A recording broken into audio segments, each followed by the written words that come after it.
Hoje, 31 de março de 2021, é uma data para ser guardada, né, na nossa memória, para uns de forma positiva, para outros de forma extremamente negativa. Isso vai do ponto de vista de cada um. Afinal de contas, os grandes filósofos afirmam que cada ponto de vista é visto de um ponto diferente. Então, de acordo com o pensamento de cada um, eles fazem então essa narrativa, contrária ou positiva a esta data. O certo é que, ao contrário do que os historiadores, em sua maioria, falam, no Brasil não teve golpe militar, teve um golpe civil-militar. Eu vou explicar já por que não foi golpe militar. E também não tivemos jamais ditadura militar, tivemos, na verdade, um governo militar, é bem diferente. E por que não foi golpe militar e sim civil-militar? Porque foi comandado pelos governadores. Isso mesmo, por Adhemar de Barros, lá em São Paulo, por Leonel Brizola, lá no Rio Grande do Sul, no Paraná, o Ney Braga, em Minas Gerais, Magalhães Pinto, e por aí vai. E se você analisar bem, alguns anos depois, nós temos outra revolução agora por conta da Covid-19, que mercantilizaram a Covid, politizaram e agora estão judicializando. E cada governador, ainda bem que o nosso aqui não entrou nessa seara, cada governador está tentando fazer a sua revolução lá contra o presidente, e aí o presidente, que não é bobo nem nada, também contra-ataca mais ou menos no mesmo ritmo. E aí fica esse jogo de empurra-empurra, e o inimigo número 1 de todos nós, que é o coronavírus, que provoca a Covid-19, continua matando. O plano São Paulo, do João Dória, mata por dia, mata por dia, por falta de UTI, cerca de 250 pessoas. A cada 7 minutos morre um paulista lá no governo do João Dória, que é baseado na ciência e na saúde. Lamentável, lamentável. A verdade precisa ser dita, custe o que custar, doa a quem doer. Essa é a realidade.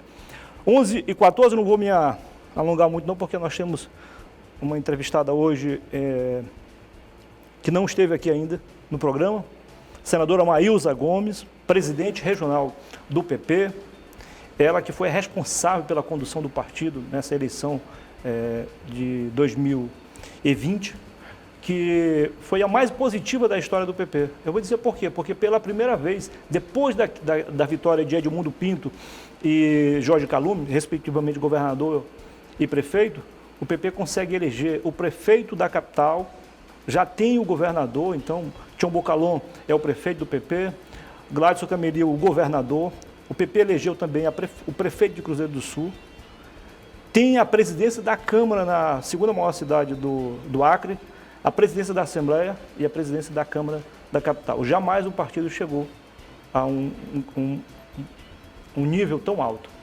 Vamos fazer a entrevista com ela em 2 blocos, e no último bloco vamos conversar com a advogada Jamile Venceslau.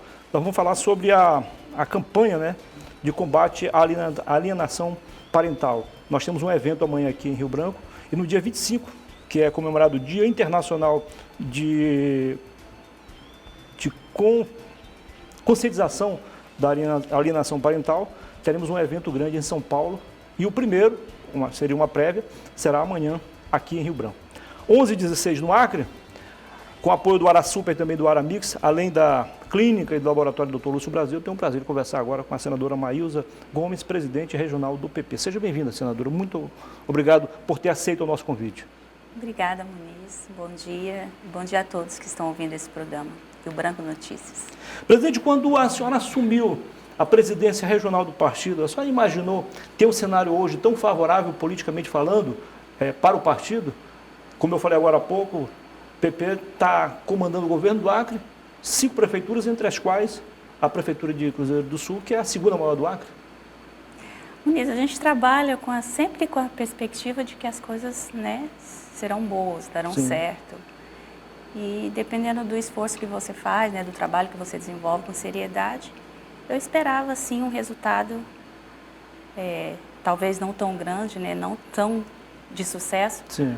mas trabalhei para ter o partido bem representado e conseguimos, graças a Deus. Evidente que não se consegue nada sem trabalho, né? Exatamente. Sem planejamento. nem tudo que você planeja consegue executar, mas nada é executado ou realizado sem antes ser planejado. Exatamente. A gente sabe a luta que a senhora enfrentou para manter a candidatura do Tião Bocalhau. E também em Cruzeiro do Sul, quando, na verdade, o atual prefeito foi uma candidatura já praticamente alternativa, já no final já da disputa, né? E aí? Como todo partido, qual é a grande proposta, né? Proposta, ter candidaturas, fazer mandatos. E foi com esse intuito que a gente trabalhou. Se eu estava na presidência do partido, eu tinha que fazer crescer meu partido. E aí nada mais natural do que lançar candidaturas, né? Que foi o propósito, crescer o partido. Foi essa a intenção e trabalhamos aqui em Rio Branco, Cruzeiro do Sul e vários outros municípios, mais 10 municípios, nós tivemos 12 candidaturas. Sim. E saímos aí com uma expressão de 5 prefeitos e vários vereadores eleitos pelo Progressista. O outro ponto importante é que o partido conseguiu reeleger 2 prefeitos, né? O Bené e o Kefren. O Bené é numa cidade histórica, né? Porto Acre. Isso significa dizer que o partido também foi aprovado, não pelo que estava a prometer, mas pelo que conseguiu realizar, pelo que conseguiu executar, não é isso? Exatamente. Tem uma história, né? O Progressista no Acre tem uma história. E o que a gente fez foi uma dedicação mesmo, um trabalho exclusivo com os prefeitos, com os candidatos, com a legenda, filiando pessoas, fazendo a parte de organização do partido que eu fiz no Acre inteiro. Visitei todos os municípios por 2 vezes, fazendo atos de filiações, organizando executivas, com esse propósito. E conseguimos aí prefeitos, Kefren reeleito, Bené muito bem avaliado, e mais esses 2, né, que de certa forma as pessoas não esperavam, que foi o Tião Bocalhau aqui em Rio Branco e o Zequinha em Cruzeiro do Sul. Zequinha Lima. Zequinha Lima. A vitória da sua cunhada, a Rosana Gomes, em Senador Guiomar, ou Quinari, como queiram, é avaliada como uma vitória pessoal sua ou de um grupo que estava disposto a mudar tudo lá na política? De jeito nenhum, de um grupo, claro, né?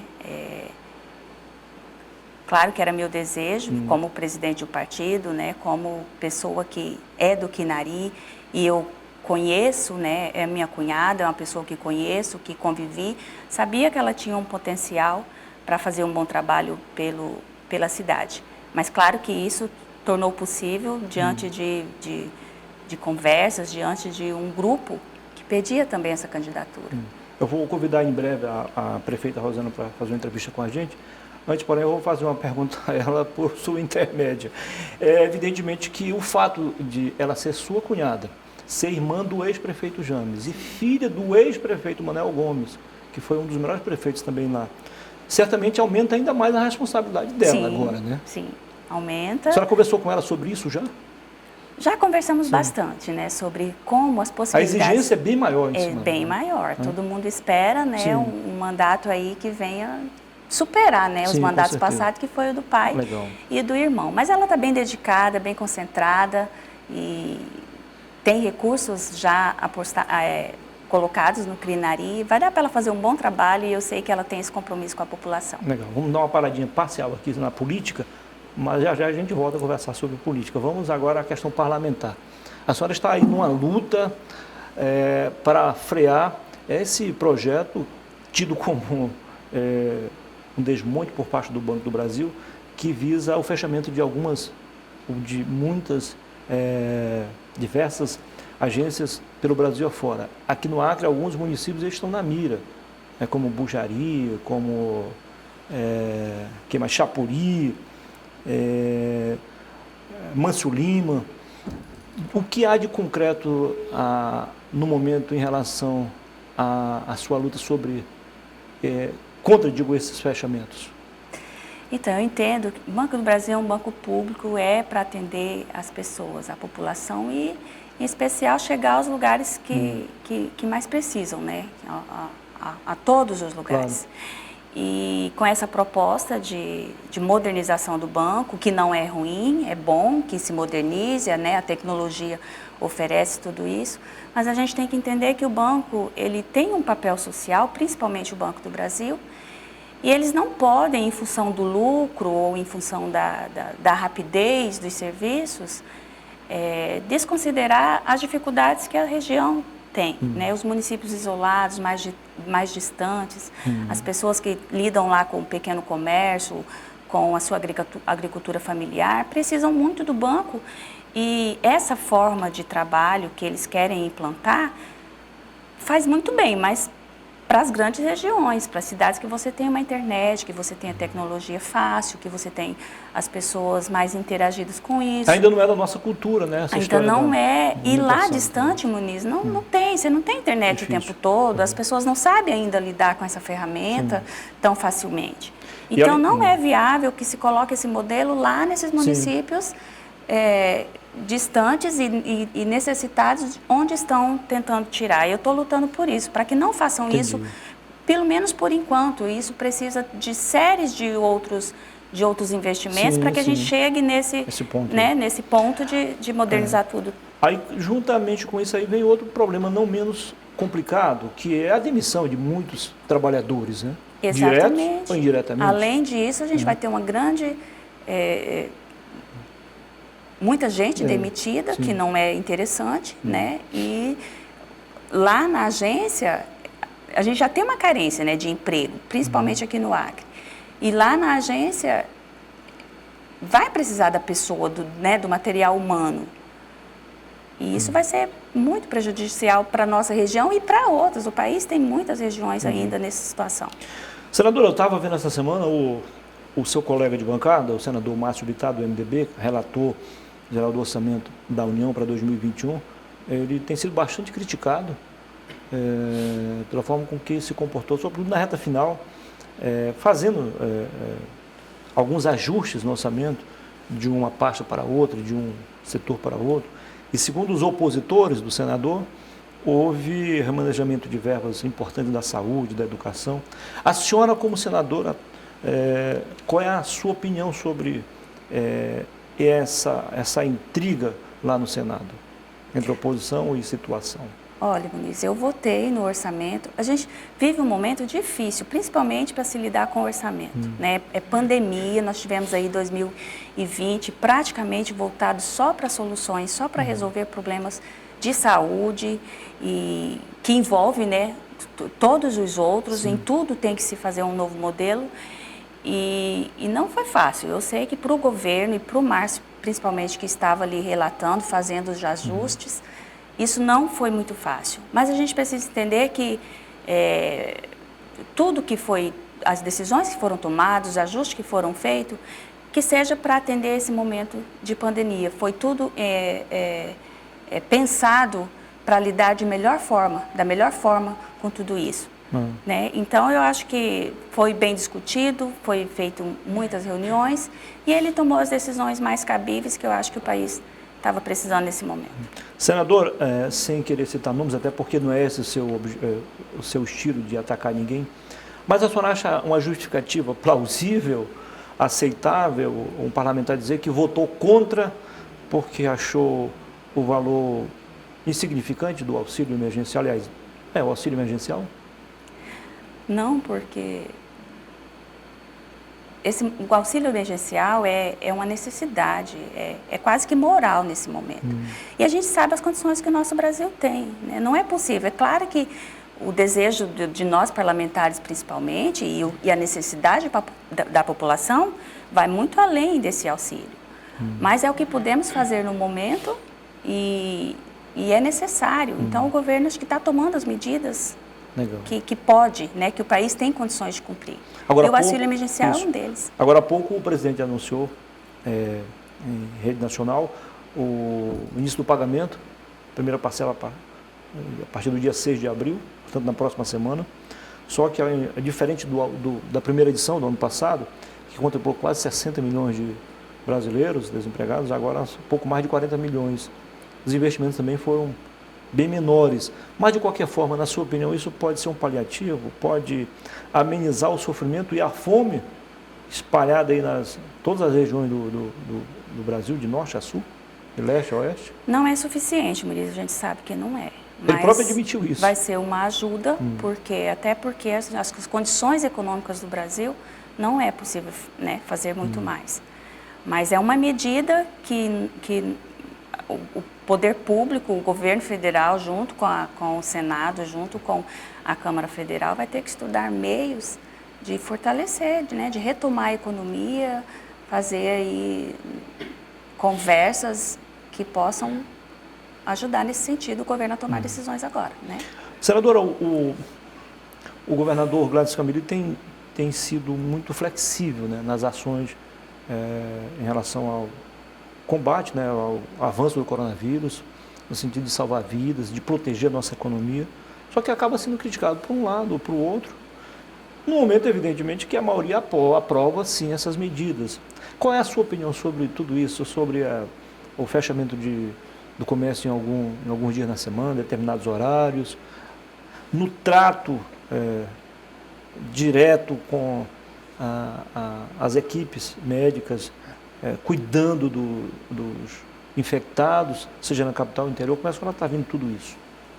Muniz, eu acho que tudo que a gente puder fazer nesse momento para amenizar a situação, para salvar vidas, que eu acho que o que está em primeiro lugar agora é a vida, né? Mesmo que você sacrifique outras áreas, mas você conseguiu dar a vida, você conseguiu preservar mais vida, um número maior de vidas possíveis. Então isso eu acho que a gente precisa levar em conta. Às vezes ninguém sabe qual é a decisão correta, a decisão mais assertiva, o que realmente precisa ser feito. Então, os governos, eu imagino, né, que estão numa situação difícil de ter que tomar medidas, ter que fazer decisões, sem saber ao certo qual é a mais eficiente. Mas o nosso governador tem sabido lidar com isso, eu acho que vida em primeiro lugar, e por mais que seja difícil para a economia, por mais que seja difícil para as próprias famílias, né, para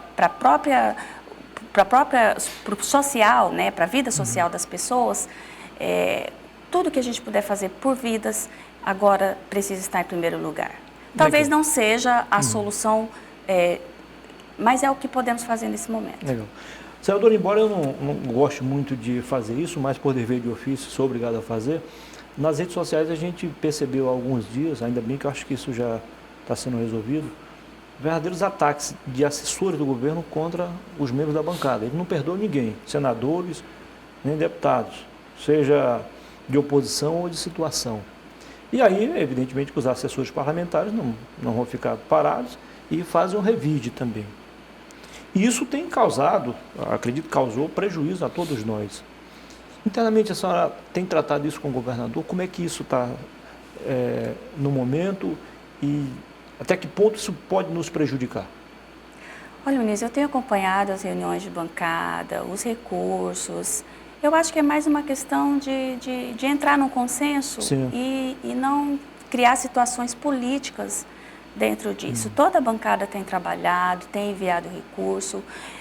Eu mesma, da minha parte, enviei quase 100 milhões de reais para o Acre e todos nós temos nos esforçado bastante, feito reuniões e destinado ao Estado e às prefeituras tudo que pudemos fazer. Então, eu acho que é mais uma questão de ansiedade, né, de querer resolver ou de não saber como lidar com isso. E, na verdade, todos os nossos recursos, todos os deputados, todos os senadores fizeram o seu esforço e enviaram recursos para o Acre. Eu acho que é mais uma questão de questão política mesmo, de ficarem talvez apontando um ou outro. Eu conversei com o governador no domingo à noite e ele estava muito otimista com essa aquisição de 700 mil doses de vacina. No dia seguinte, na segunda-feira, ele conversou com o novo ministro da Saúde e ouviu dele a garantia de envio de 30% a mais do que estava previsto. Aí tem aquele empréstimo também que eles fizeram meio que compulsório para o Amazonas, naquela crise que deve ser devolvida agora. Somando tudo isso, ele acredita que até o dia 31 de abril, que começa amanhã, os acreanos estarão imunizados. Evidentemente que ele conta com o apoio dos senadores e dos deputados. Como é que a senhora vê a movimentação da bancada federal envolvendo os 11 parlamentares nesse sentido? Então, a própria bancada destinou muito recurso para a compra de vacinas. Podendo o governador comprar direto dos laboratórios, o dinheiro foi destinado pela bancada federal para isso, né? Que a vacina agora é a expectativa, é a nossa esperança, né? Então, o governo está procurando outros meios, é claro, além, né, desses recursos, para amenizar toda a situação. Mas é isso, os investimentos estão sendo feitos e o governo, da melhor forma possível, está se organizando para que sejam empregados esses recursos e que a gente venha aí ficar numa melhor situação o mais breve possível.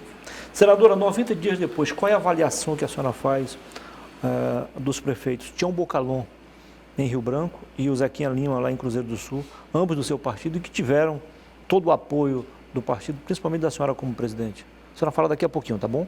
Só vira a vinheta aí do intervalo comercial, gira aí, e a gente volta em 2 minutos para continuar a conversa com a senadora Maílza Gomes, presidente regional do PP. Até já.